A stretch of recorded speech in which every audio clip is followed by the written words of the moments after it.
right, hello everyone and welcome. You have myself, Dan Wartell, along with Ryan Dash from the Level 10 Agent Coaching System. And today we're super excited to be interviewing one of our newest members, James Boschman with the Boschman team. He is located over in Manitoba, in Winnipeg, of all places. And apparently he is the king over there. So we're super excited to hear more about him and his business. And so, James, right off the top, man, let's get to know a little bit about you before we dive into coaching, EXP, and everything else of where we are today. Give us a quick background story about who you are and what initially got you into real estate. Okay, so my name is James Boschman. So I grew up not in Winnipeg, actually. I grew up in a town about an hour outside of Winnipeg called Portage la Prairie. Kind of grew up like lower middle class household. Basically learned at a very young age that if I wanted something, I had to work my ass off for it. And looking back on my life, on my childhood now, it made me the person who I am today, and really like appreciate everything that I've worked so hard for. But yeah, I grew up there, graduated high school, didn't really know what I wanted to do out of high school. I knew that I had kind of an urge to help people, and went to university because it was like the natural thing to do. I just needed to get out of that town and experience the world. I went to University of Manitoba, but because I had to pay for it myself, I had to work basically part-time, go to school part-time, and it resulted in poor grades and a lot of partying and not really figuring out the true path.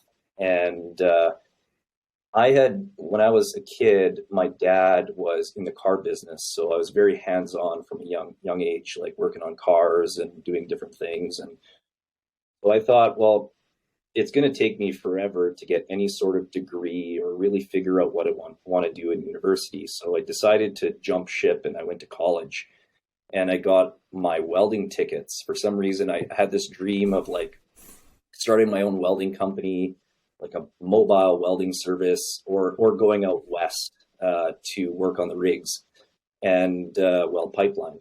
And so I worked really hard. I got all my welding tickets, and then I was in a pretty strong long-term relationship at that point. And my now wife, who was my girlfriend at the time, was like, it wasn't really a great situation for me to go work out west, at the expense of my relationship and stuff like that. So I decided to get a job in Winnipeg, and it was a union job.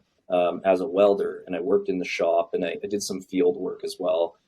But being unionized, you're just basically a number, and you work hard for 3 months, you get laid off for 6 months, and I kept not wanting to go on EI as much as I could help it, so I kept like going around to private shops and getting work, and really tried to find my way, and nothing was really sustainable, for long term and building, any sort of wealth or, life.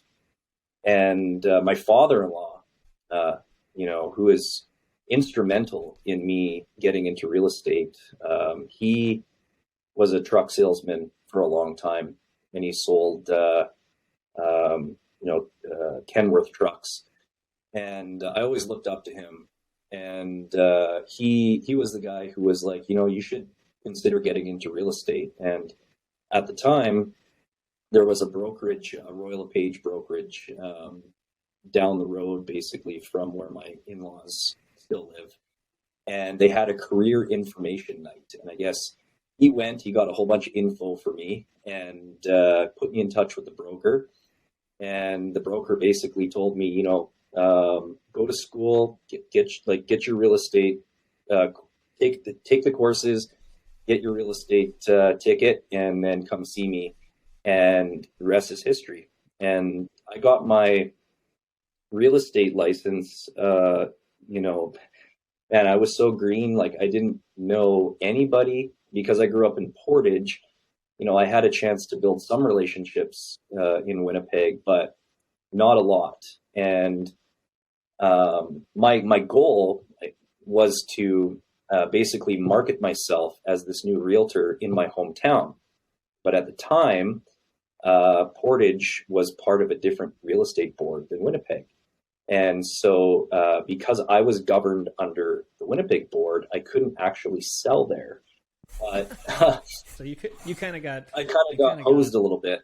Yeah, and you had to almost start new in Winnipeg. But I've always been like pretty resilient guy, and I function really well under pressure. And when my back is up against the wall, when there was a moment where I was like, I cannot afford to fail because I have nothing to lose. So I just gave it my all. I soaked in as much info as I possibly could when I first got into the business. I probably watched like every YouTube video available, whether it was American or Canadian, about, being a realtor. And back then too, it's different than it is now. So that was back, I got my real estate license in 2013. James, yeah. Just quick question before you keep going. When you just go back to when you first joined that brokerage, mm-hmm. I just kind of want to get an idea of when you joined that brokerage. What did you learn from those other agents? Did you learn anything? Yeah. Were they helpful? And what was the culture like? For sure, yeah.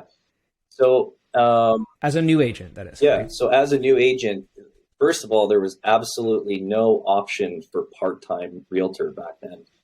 Everything was full-time. So I was basically thrown right to the wolves. And back then, the brokerage, that Royal LePage office specifically, was a lot of older agents, a lot of seasoned vets. I was essentially the youngest guy in the office at the time, which was great because I learned a lot of, the tricks and from the old guys, the old school way of doing real estate. The culture was actually, it was pretty good when I first started there.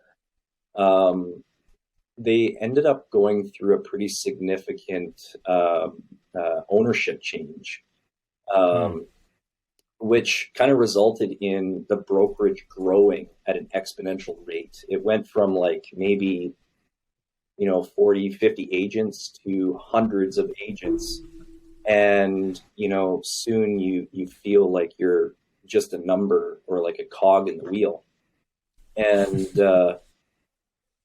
it's just like university. Yeah, exactly. And you just get lost in the sea. Get lost in the shuffle. And, but I guess like it was a good place for me to start in real estate as a younger guy, and especially not knowing anything. I was given a lot of open house opportunities, and I tried to make myself available as much as possible to get in front of people. I ended up building a pretty successful business, and I was a top producing agent within my first year. And for you, I consistently, was in the top 10, top 1% of agents in Winnipeg. I worked my ass off. I really hustled, and I didn't make excuses for anything. But I guess like after a while, so I was at Royal LePage in that big brokerage model from 2013. I ended up leaving that company in 2020. So I was there for a bulk of my career. And as time went on, and as I started to really build my own book of business and, kind of my own practice, so to speak, because I work with a lot of new home construction, like builders and land developers, and they attribute to a large percentage of the business that I generate and the houses that I sell. So because of that, over time, I started to feel like the fees that I was paying to this company wasn't versus the value that I was getting. It wasn't really lining up. And this is with Royal LePage, not the new company. Yeah, that was with right? Royal LePage. And Right. I started to feel, number one, I started to feel like I was a number in the company. And the reason why I say that is because as I was producing, there were times when, I needed a break or whatever. And my wife and I would simply go, on holidays or whatever, go for 2 weeks or whatever. And I would come back, and because I was a single agent, my production for those 2 weeks wasn't there. So maybe I wouldn't be in the top 5 or the top 10. And I would hear about it. I would come back and people would be like, "Oh, what happened? Did you fall off?" It was like, come on, man. Yeah, I don't do this 24/7. I have a wife, and Yeah. I got other commitments too, like anyone Yeah. else. So I don't know. Right? I started feeling, number one, the fees that I was paying to that company, and it's probably the same for most companies, but I just feel the fees versus the value I was getting wasn't really making sense because, it's very expensive, very expensive. James, were you paying a percentage or were you paying a deal fee? Like, can you give us a sense of maybe what that looked like? You don't have to tell us exactly, but yeah, so I was definitely on a split in the beginning, but then over time, the brokerage actually came up with this idea and they offered it to the top producing agents. And it was like a flat fee model. So you pay X amount per month, and then you keep, I don't think it was quite 100%. But, regardless, that really put the pressure on. I thought, okay, well, I'm going to keep more at the end of the day, but it ended up being detrimental because those times that I felt like, I need to take a break, or, maybe I'm focusing on, I've always focused on, building a future for my clients. And so I'm not one deal oriented. I'm not like, there are a lot of agents out there that's like on to the next one, on to the next one, on to the next one. Sometimes I will advise my clients that, that deal is not the best deal for them. And sometimes it ends up pushing it out. But I've ultimately built an amazing referral business because of that. So naturally, you have a month where you don't have any business, you don't have anything rolling in, but then the next month you have all the business rolling in. And but when you're on like a flat fee model, and the flat fee it's not a small fee, it's a big fee. I can imagine. and so that fee still comes in whether or not you're producing. And Right. So you kind of feel like Well, you're running overhead you're running at overhead that point. big time. And that overhead is a tax on your business. Yes. Right. Yeah. It's not something that you can just alleviate overnight, right? Especially once you get rolling with that. Absolutely. And I mean, for me too, like, I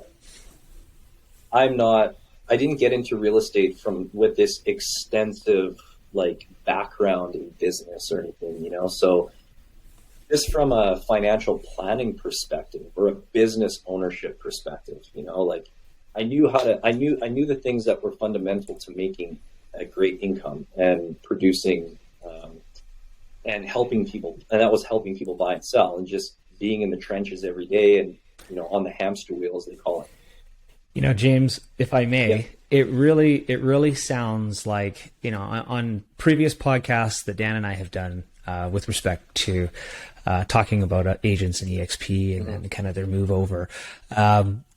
We often talk about the golden hamster wheel that a lot of agents get stuck on, right? It's this production. And while you're in it, I mean, it's a lot of work. You give up a lot of your life to get these deals done, and working around everybody else's schedules. But then when you need those 2 weeks off and you step off the hamster wheel, there's no more income. Yeah. And everything kind of stops dead in its tracks. Yeah. Right. And then you got to get it started again when you get back. Yeah. Not to mention everybody, grilling you for going away for 2 weeks. But, on top of that, you've got to start your business up again. You got to pick it up where it left off. Yeah. And then you got to start that momentum again. And that gets difficult from a lifestyle perspective. For sure. Right. I know when I was really young, my wife wanted to go away all the time, or really young, really new in the business. And I just remember being like, if I leave right now, like, I don't know what's going to happen in 3 months. It was a different perspective. And I mean, the competitive nature sometimes of these brokerages as well. Like, so like just going back, like I was never, because I kind of grew up in like a lower middle class household. My parents didn't have a lot of extra money to put me into sports and things that were, can help with competitive nature. And so I gravitated towards more freedom of expression type of activities, such as like skateboarding. And, I was in a hardcore band actually for a long time. And, so getting into a highly competitive industry like real estate, especially in a large brokerage, like a Royal LePage or a Remax or whatever, I wasn't used to that. And foreign to you. I didn't do well under the pressure of competition. And, I always felt like kind of gross or like I was undeserving of the awards that I was getting.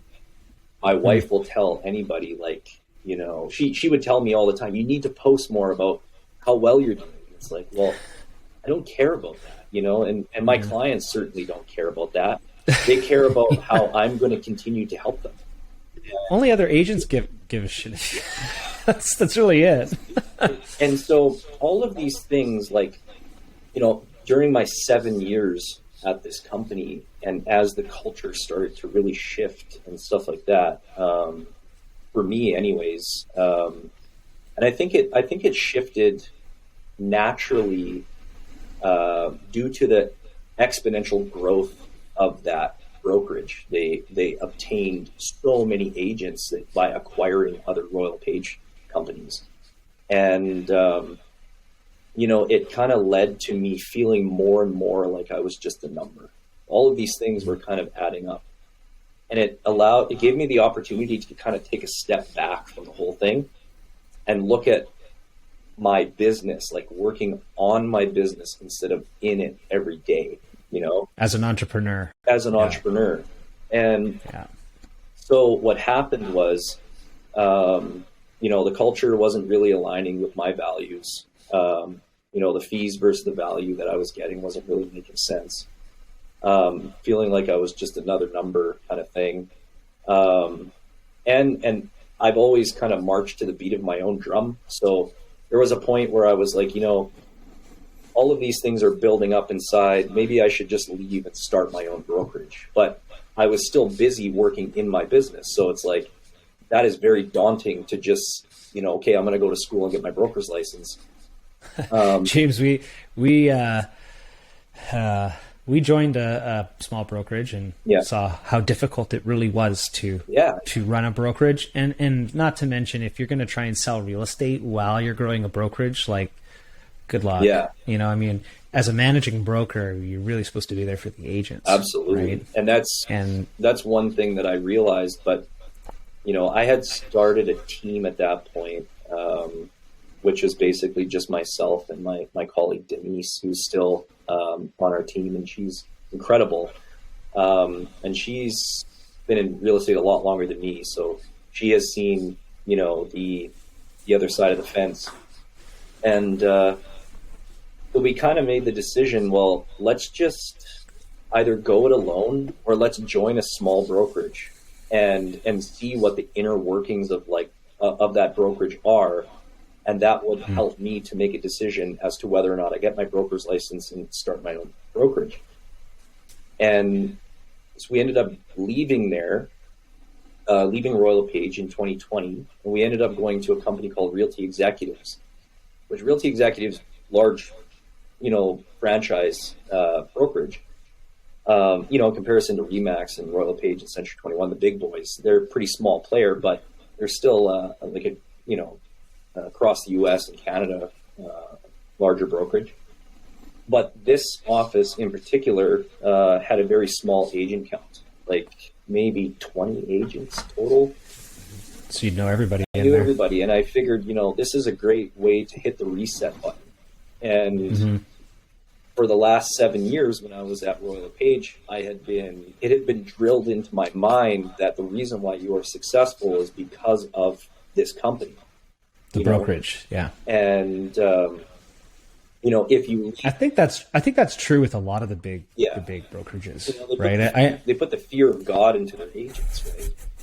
And then pit them against each other by creating awards programs that say, hey, this is why people are spending calories and time going, oh, wow, you disappeared for 2 weeks, and your production fell off. Like, who cares? Focus on your clients, I think that's a perfect example, and something that our coach always says is that, it's one of the best things that brokers ever did is pit the agents against each other by way of these paperweights that, you put on your shelf, and they collect dust. Absolutely. Hey, I got a few right up there. You can see them right up there.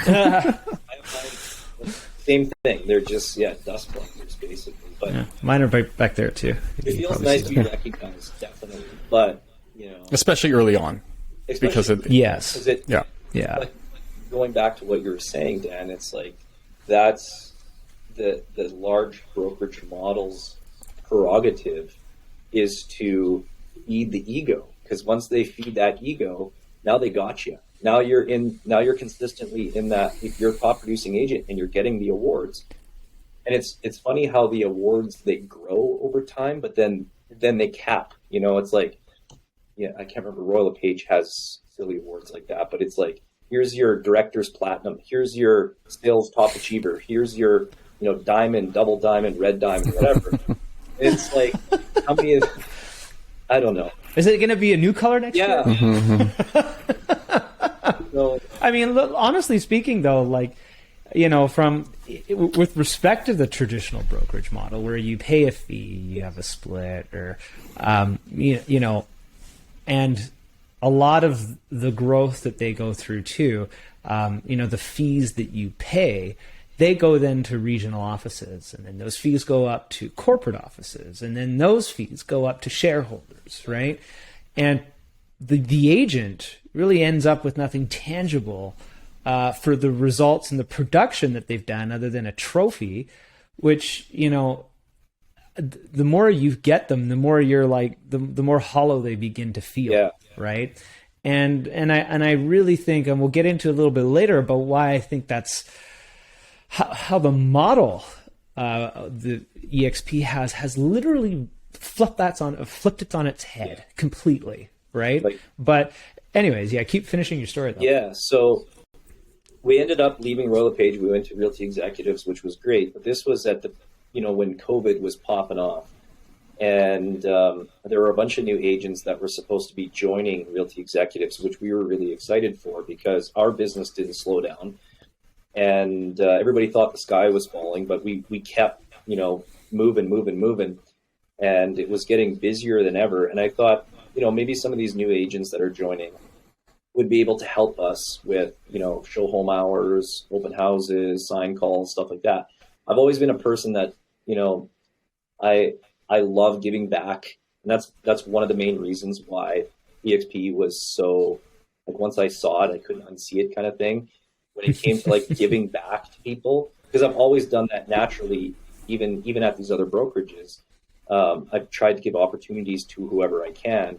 And so I tried doing that, but a lot of the agents, they got scared because COVID, they didn't know what was going to happen. They were new in the industry, so they put their licenses on suspension.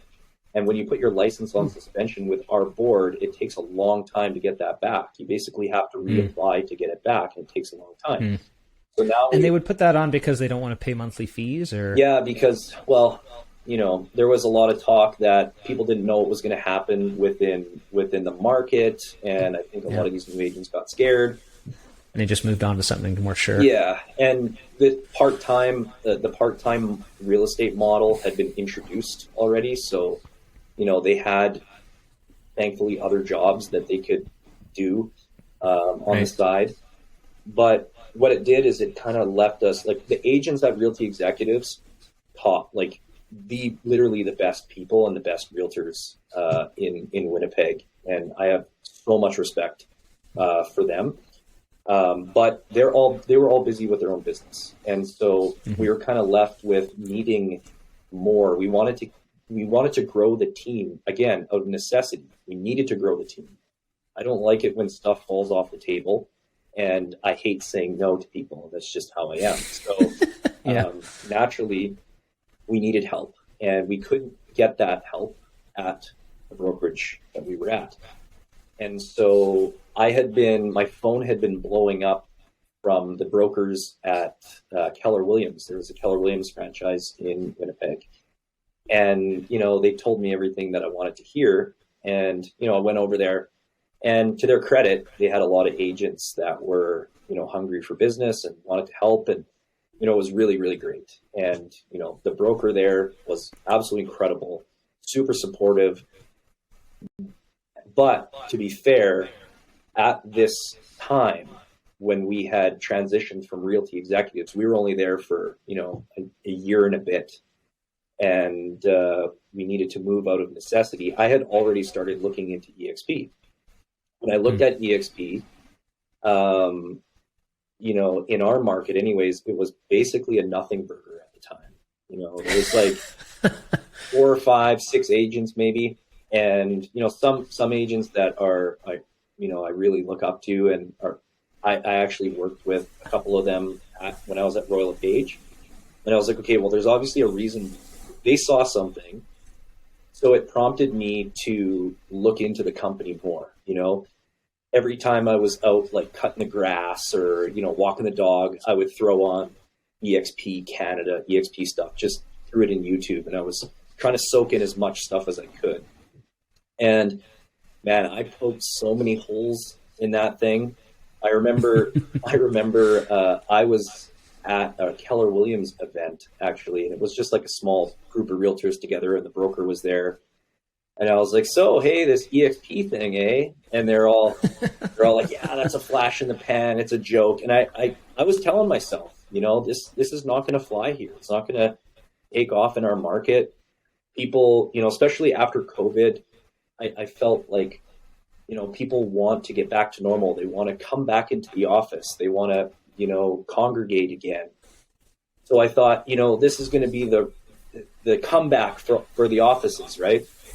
No, I think a lot of people thought that. Yeah, I honestly, and I think, I remember when we first looked at it too, a couple of things. I mean, we had we had the odd agent EXPing all over us, right? And that was like, whoa, like I that's not how I'm going to come over to this company. Yeah. That's kind of gross. And then, as you get more into it, like you said, you start to see something and you're like, well, hold on a second. I mean, never mind what they said. Never mind the like nasty logo early on, and the marketing that didn't make a whole ton of sense. The beauty of this brokerage outside of the people is the model. The model is phenomenal, right? But anyhow, sorry, I cut you off. I started seeing that, and even before we went to Keller Williams, but I was like, you know what? Keller Williams sounds like it's a blend of traditional bricks and mortar and what EXP is offering in terms of, like the passive income stream and stuff like that. Mm-hmm. But then what you soon realize is that, and this, again, I don't want to bash brokerages, but a bricks and mortar real estate brokerage is just as good as the people that are at the helm. It's a franchise at the end of the day. And so the experience can be totally different if you go from one off. It's just the same with any other big broker, Remax, Royal LePage, whatever. You could have the greatest experience possible at one office, and then you go to another one, and it's just like, okay, Yeah. And I kind of felt like I was a little bit, over promised, under delivered. A lot of the reason why I went there was, number one, we needed support in terms of agents helping. And I felt like it would be a good opportunity for me to grow the team. But a lot of the rhetoric is very Keller Williams-esque. It's like Gary Keller says this, Gary Keller says that, and, read this book. And while he's attributed a tremendous amount to the industry, And it's likely that EXP wouldn't be where it is without Keller Williams and Gary Keller. Agreed.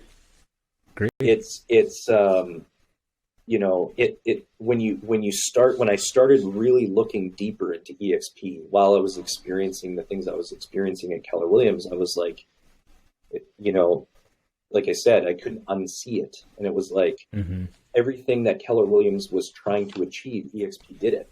And, you know, a lot of the holes that I was trying to poke were actually just limiting beliefs, such as you need bricks and mortar, you need an office. I always told myself, I need an office. Like, that's why I'm never going to go to EXP, because I need an office. You don't need an office. You know, I have an office. I have a home office and I have a team office, which I'm in right now. And this is basically just a place where if we're in a pinch, we need to have a team meeting, we need to meet a client, you know, we can meet them here. We don't need it, you know, and that was a big limiting belief that I had with EXP. So maybe let's talk a little bit about what this structure is, what this model is, because we often talk about it in probably many different terms. Then it gets misinterpreted and spit back out by other brokerages as a pyramid scheme and all kinds of things. And those are defense mechanisms typically attributed by people who don't understand what they're talking about, right? And at least that's my experience with it. And as we started to really uncover it, like we talked about earlier on, what was really interesting about what you said early on is that, you know, the competitive side of the business wasn't something that you necessarily thrived in. You're a hustler. You'll go out and get it. But like, why are you comparing me to somebody over here? With me, with myself. Right. Which is totally fine. And honestly speaking, probably what's made you largely very successful. Right. But, and like Dan said, when you look at traditional brokerages, the smartest thing they ever could have done is pitted every one of us against each other, right? And you can tell this doesn't work when you see an attrition rate inside the industry at 87%, right? That is a very low success rate for any industry. Yes. And that is likely the result of creating standoffish, competitive natured agents who don't typically help each other succeed, right? I'll help you succeed so long as I'm number one and you're number two. Yeah. That's fine. Right? Which is likely what you got. But where I think it really changes with EXP is that we are all held accountable to each other's performance and success. Right? So where this performance changes, where the success changes, is because the culture inside of EXP, the way the model works, is that, you know, James, if you continue to sell and you get better, you find that team member you're looking for, you grow your business, you work with us, you work with the coaching group like Collaborative Movement or a level 10 agent, and you feel all of a sudden that you're getting support about how to become a better agent. And so many people often say, you know, oh, well, how does joining EXP, how's that better for the consumer? This is all for the agent. And it's not, because if you really look at how this works, James, if you do better, then I do better, because I share in your profit and success, and you share by us giving that reciprocity in training, growth, mentorship, connections, everything else that we've got inside the business. It's reciprocal. So the culture by its very nature starts to change. And as you increase your skill set as an agent, and as your network grows inside of that, you become a better agent. Yeah. And becoming a better agent or becoming a better real estate team, therefore serves the client in a whole new way. Absolutely. It's making for a much better industry, more inclusive and collaborative industry where people are talking to each other. Like when I was at, you know, I hate to keep picking on Royal LePage, but it's all that I really have to reference. But when I was at that company, a lot of amazing people that are amazing realtors there. But I had an office. I always had an office there. And, you know, I'd have, you know, other top producing realtors in the brokerage. And I could go out into the hallway, have coffee with them, you know, talk shop, talk about life, all that kind of stuff. But at the end of the day, you go back into your office, you close the door, because that's your closed door policy. Right? So what it did is it like created this gatekeeper type of environment where everybody's the gatekeeper of their own information. And I remember very specifically when I think it was like second or third year in, and nobody really had, like in our market, nobody really had something like a listing presentation, you know, or like a buyer's package or something that was tangible, like a brochure you could hand out to a client and be like, here's my service. Yeah. So I had, you know, again, watching a lot of YouTube videos and stuff and watching other agents from different, you know, countries and provinces and stuff. You need to have a listing package. So I walked into the broker's office. I was like, hey, do you have an example of a listing presentation or a package that I could look at to reference, because I want to build one for myself? I think it would help, you know, position my value to a potential client. And he was like, well, go talk to so-and-so. You know, so I go and talk to this agent who's like top producing agent in the office. And I was like, hey, you know, knock, knock, knock. Hey, do you have a listing package? I heard you have a listing presentation. And I was like, yeah, sure. Can I see it? You know, I don't want to copy it. I just want to look at format, you know? But you have to stand right there and take a look at it. And just, and I was like, okay, well, can I copy it? Can I take pictures of it? No, you're not going to leave the room with this. Oh my God. Wow. Yeah. And I was like, okay, I guess I'll go back on Google, you know? And it's stuff like that. Looking back, it's like so silly. Now, I don't know if it's still that way, but the one thing, I mean, there are a multitude of reasons why EXP, but the one thing for me is the collaboration. Is like anything that you'll find in this industry. And it's like, I was thinking about this the other day, and EXP, by law, it has to be a brokerage. But by nature, it is an ecosystem. It's a model, right? And so that's it. It's not just when other people are asking me, well, why did you join that company? Why did you do that? Why EXP? It's like, it's not just like going from blue to red to yellow to green or whatever. It's a totally different way of doing real estate. It's more inclusive. It's more collaborative. You know, iron sharpens iron at the end of the day. So like you said, I think this company is going to make for better realtors and ultimately lead into, you know, happier clients and more success when it comes to selling, helping them purchase or sell homes, right? And from the agent side, if I can also say, like, today actually happens to be a pretty cool day, at least in my world. A couple weeks ago, I crossed the Icon agent status with EXP. Yeah, appreciate it. And today I was gifted the stock back into my EXP account, right? And which is incredible. I mean, the amount of fees that I have paid in are already, just the way it works, was already not taxing on my business. And for being good, diligent, for giving back to the community, for allowing this ecosystem to grow, they rewarded you by actually paying you for it instead of giving you a dusty trophy. Something that, you know, you can tangibly change your life with, something that you can gift to somebody else.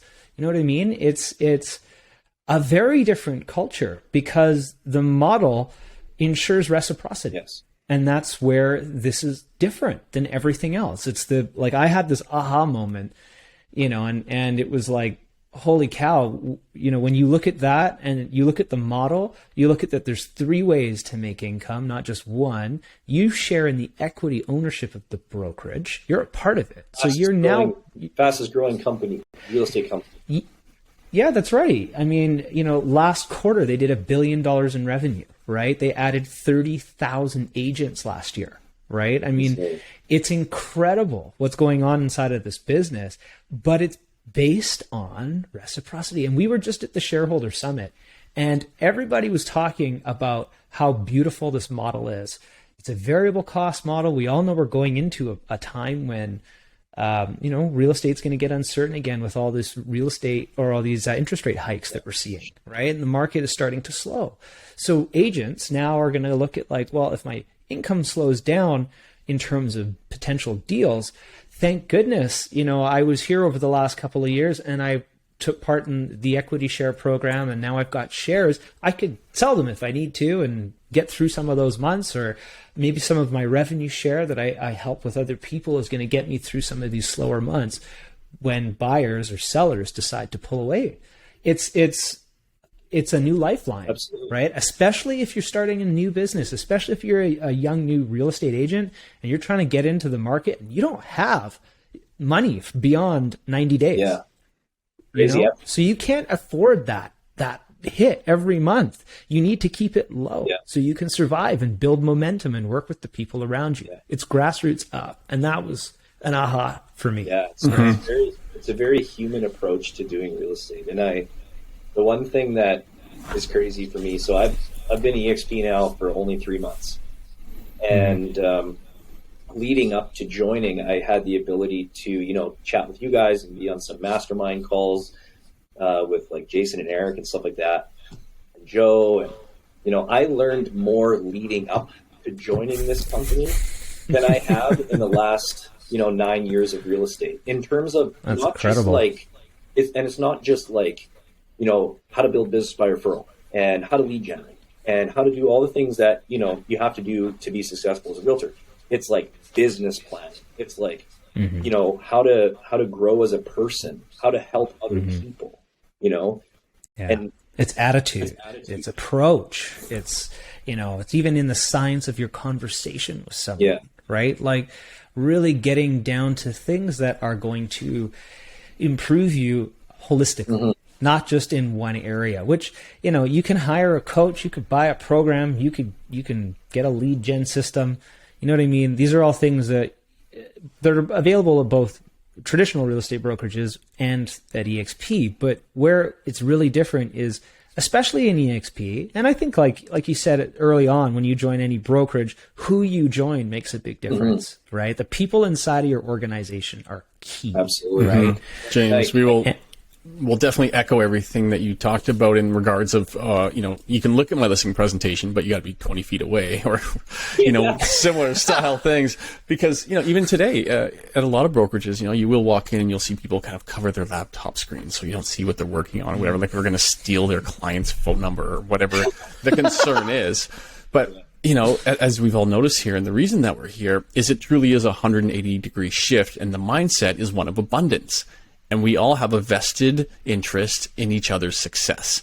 And in entering that, I mean, similar to what you've experienced early on, or even before joining, is that, everyone that wanted to bring us over and was so helpful in doing so, open book. Oh, here's a drip campaign that you've been developing over 12 years. You're going to cut and paste that for me? Here's the best talking points you've ever done. Here's your listing presentation in PDF printable format. Perfect. It's literally give, because people who join EXP and understand it live in an abundance mindset, and they are far more successful because of it.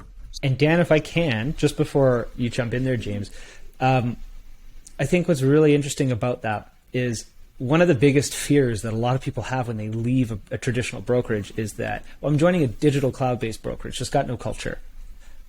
And it couldn't be further from the truth, right? And I think that, the culture I've experienced here in the last year being at EXP is tremendous. Like, I've never taken a real estate trip anywhere in my life. And some guys that I have met over the last year on the internet, I met down in Orlando, and we spent, the better part of a week together, all of our coaches, all that kind of stuff, our entire group. And it was special, man. It was cool, and the culture didn't change from the conversation we're having now to being down there face to face with people. In fact, I would say it was even stronger, right? And that again comes back to the reciprocity model. The reciprocity, the collaboration, and the communication. So, here's how I've already been a better realtor because I'm at EXP. Because I have the ability to get onto these mastermind calls with guys like you who live in Vancouver, guys like Jason and Nanaimo, all over Canada, the US, all that kind of stuff. I got to see what was happening and hear from these top dogs in the industry what was happening in their markets before it started to come our way, right? In terms of the shift because of the rising rates, inflation, all that kind of stuff. So I feel like I've already gotten the jump on a lot of this stuff. I could see from 30,000 feet, like from a macro level, whereas I couldn't imagine, if I was at, even another, let's say, global franchise brokerage like Remax or Royal LePage is primarily Canadian, let's say Coldwell Banker or something like that, right?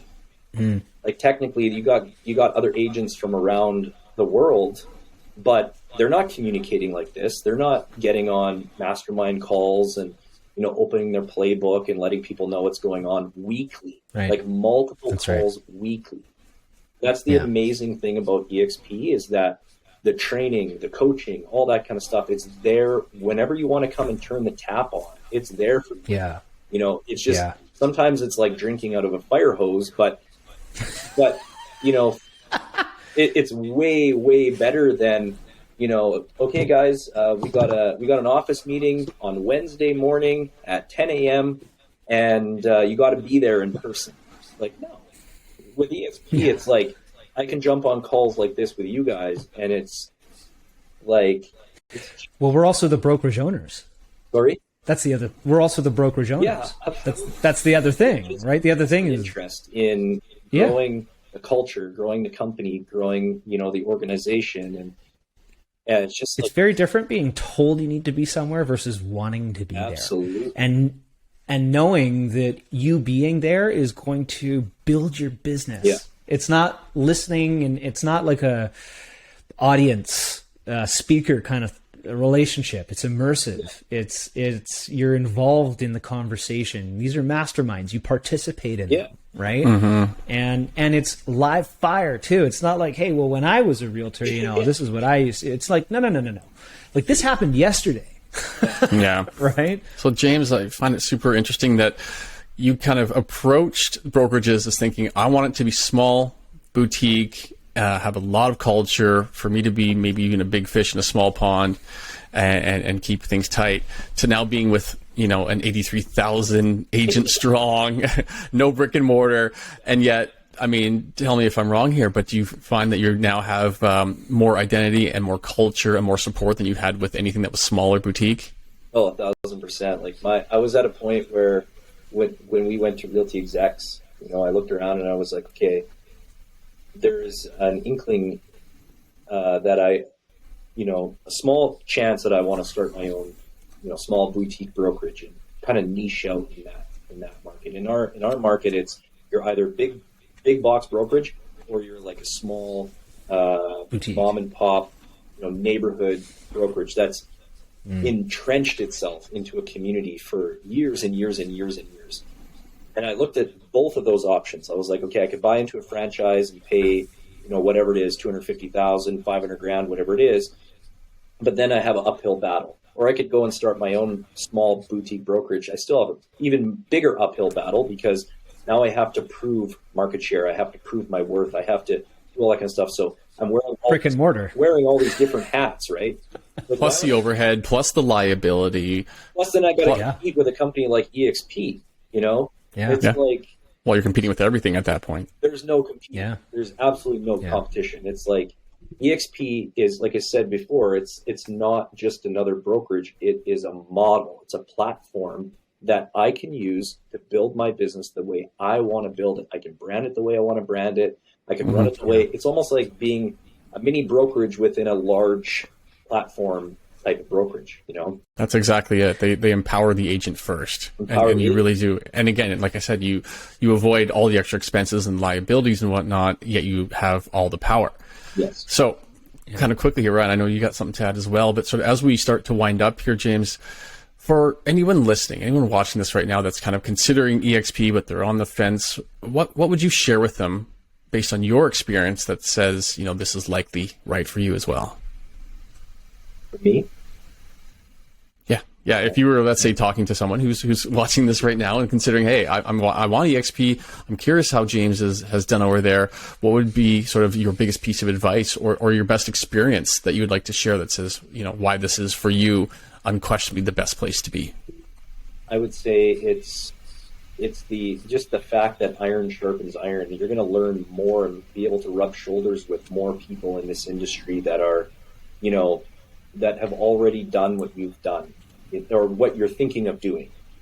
So like for me, I wanted to focus on structuring my business and building a more successful real estate team and growing that team. And so I'm talking to people who have done that, and they're sharing their entire playbook with me on that. So I think, like, whether you're a new agent or you're a seasoned vet and you're looking to make a move, I honestly think that, you know, you're not going to find collaboration like this anywhere else in the industry. It's going to make for a better realtor. You know, you're going to have happier clients at the end of the day, and you're really going to be able to run your business the way you want. You know, and then, yeah, just being a shareholder of a company. Like, looking back when I was at Royal LePage, okay, so if I'm just imagining myself walking into corporate office and being like, hey, that $20,000 in split that I've paid you over the last year, I'd like that back, please. You know, they would be like, get out of here. You know, you're basically the way I look at it, looking back now, is I basically rented that model at a cost. Interesting. Of $20,000. You know, it's like if you had a tenant, if I'm a landlord and I have a tenant that comes back and they're like, hey, how much equity have I built you? And you're like, well, I mean, you know, you built $30,000 in equity for me. Okay, I want all that back, please. Plus, I want to go on title as well of the property. Like, no, that's never right. But with EXP, that's exactly what happens. So just by, you don't even have to like be a lighthouse and attract people. You'll do that through osmosis, just by doing what you're doing. But just by selling houses and you know, doing what you're doing, you're going to be a shareholder. You're going to have the ability to gain that split back in company stock, and, you know, and have all of these other opportunities that nobody else will have. And James, the other piece is the way we share in each other's success. Yes. Right. So, like, you know, as agents who are thinking about joining, like we said, who they use as their sponsor to come into that business is very important, right? Yes. Because as you give back to them to improve their business, they produce more, and you share in that total revenue. You share in that success, right? To a cap, to a limit. It's not like they're ever going to take it from you.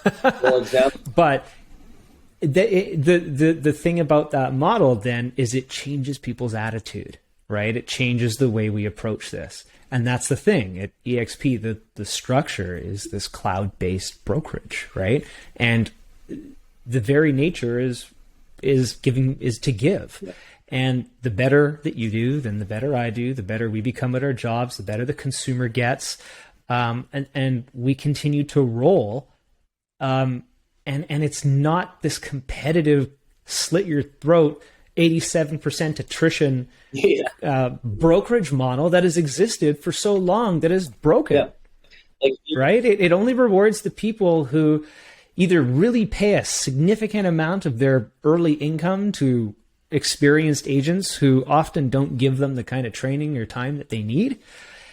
And it's a very difficult industry to get going in. And this is why this is so important and so different for people who are both new and old, right? If you're in this industry and you've got a team and you're looking for a way to maybe step back out of production, but not give up your business. Absolutely. There's a model here for you. Yes. Right. And that's where this is so different. And we need to get away from understanding this as like a Ponzi scheme or some sort of pyramid. It's not. It's based on your production. It is. It's based on your ability to sell homes and then give back to your community. Absolutely. Give back to your fellow agents, you know, like, which I feel like the door has been closed for so long.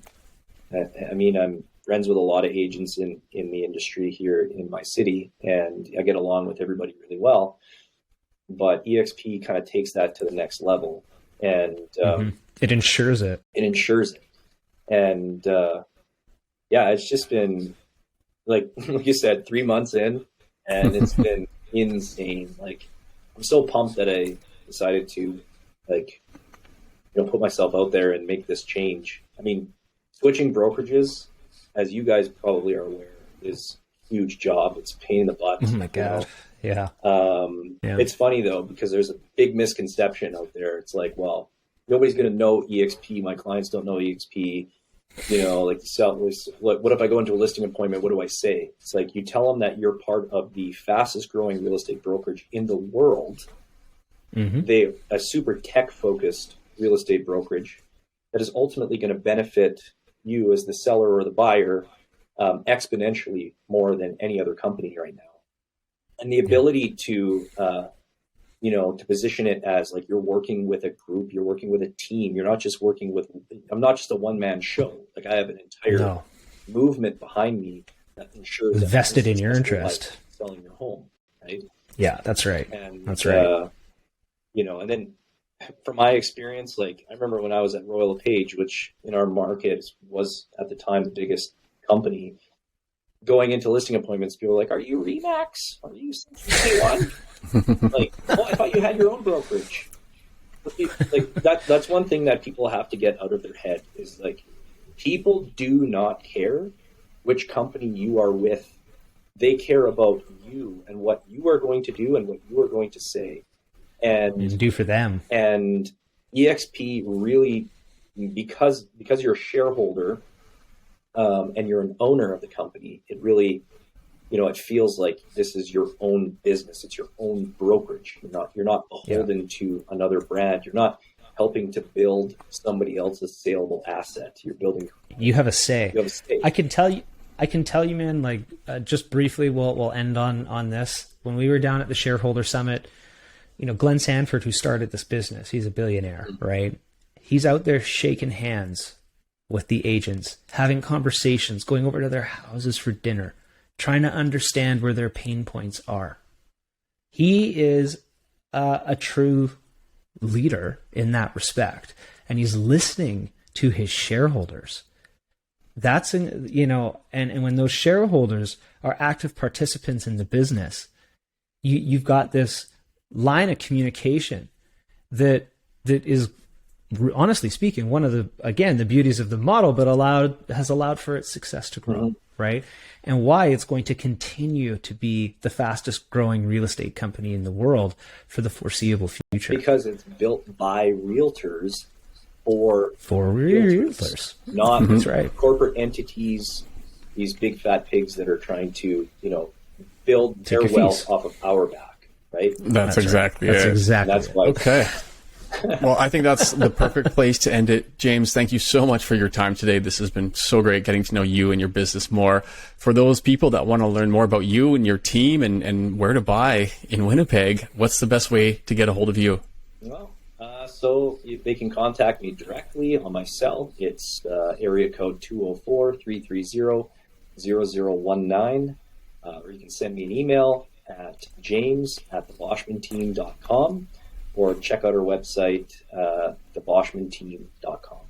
That's perfect. Thank you so much. We will make sure to add all that information below this video here. Anybody have comments, we'll make sure that James gets them. And to find out more about us and how we can help your business and to learn more about EXP, visit level10agent.com. Thanks so much. Thanks, guys.